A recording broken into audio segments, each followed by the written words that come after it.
Ladies and gentlemen, but mostly gentlemen, welcome back to another Gen 8 OU match on Pokemon Showdown. This is a match I got a couple hours ago against a rain team, and it was a pretty close match, so I thought I'd share it with you guys. Thank you so much for the support you guys gave me on my last two videos. You guys have been awesome, so as long as people keep watching these videos, I'm going to continue to make them, and I hope you guys enjoy this one. So I kind of switched some things up compared to my last team. This is more of a bulky offense type team that I'm going with. It's pretty similar to a team I had in Gen 6 UU. I just switched some Pokemon around. I'm going with a physically defensive Ferrothorn, a specially defensive Toxapex, a offensive support Corviknight, an offensive Clefable with Life Orb, an Assault Vest Conkeldurr, and a Choice Scarfed Rotom-Heat.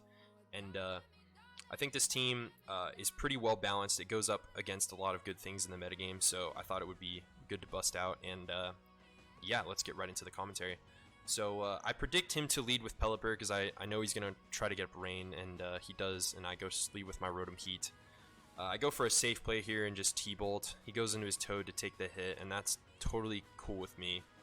I know that this thing is a threat though, and I know right off the bat that from this Earth Power damage that he is Specs, so I just go into Corviknight because I know he's going to go for another ground move. But he actually Dynamaxes here, which I don't predict, and goes for a Max Knuckle, which is fine. It doesn't do that much damage, but it basically does force me to Dynamax in return.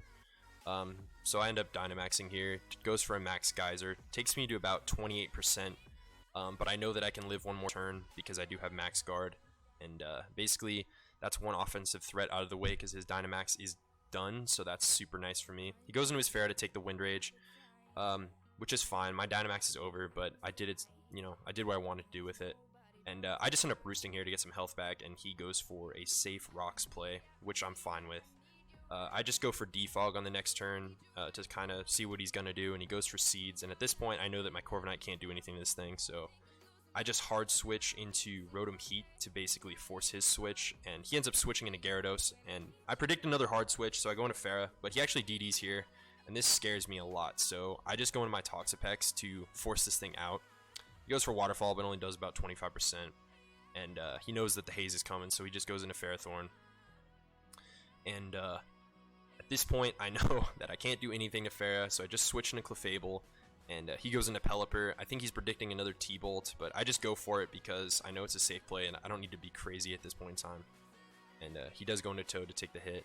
Go into Conkeldurr to take a special hit because I am Assault Vest, and he goes for an Earth Power, which does about 50%, but I just go for Drain Punch, and I think this did way more damage than he thought it would.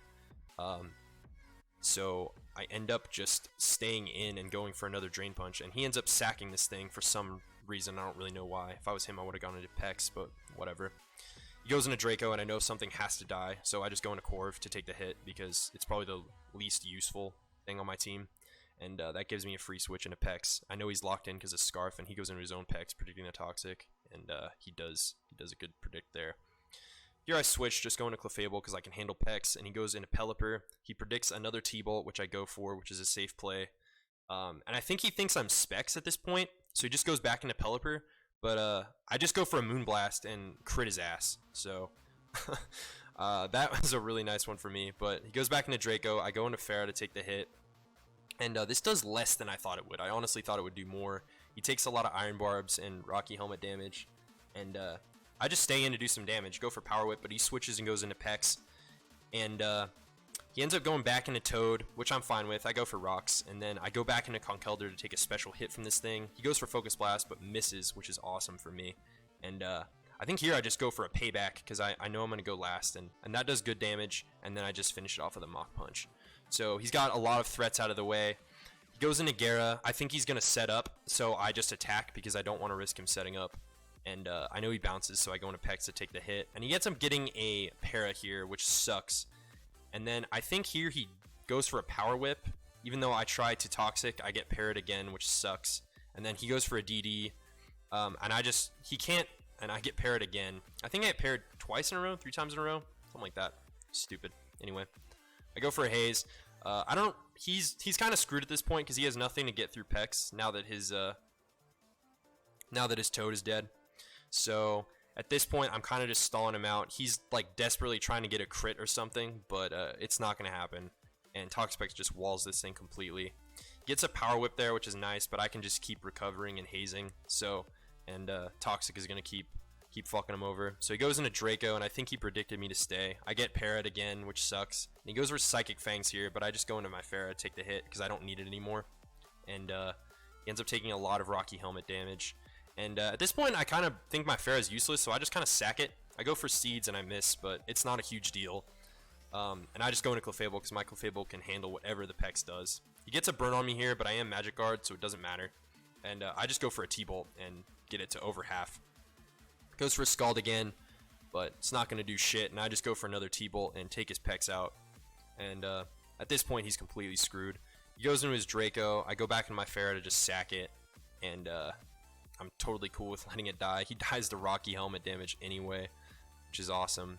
And his only Pokemon left is this Gara, and it can't do shit to me. So I just let Ferrothorn die, but he's only going to have like 10% HP after this because of the Toxic. Gets a Moxie boost, but it doesn't matter. Yeah, 17%. Okay. And I just go into Rotom-Heat and finish him off with a Scarf T-Bolt. So that was a great match. Really good match. It was actually, you know, now that I think about it, it wasn't that close, but it was pretty close for a while up until I got the kill on Toad. I think it was pretty close. But thank you guys for watching. I hope you enjoyed that one. I'm going to keep coming with these commentaries because I really think they're fun, and I know that they help people learn the game and get better. So thank you guys for watching. I appreciate all the love, and peace out.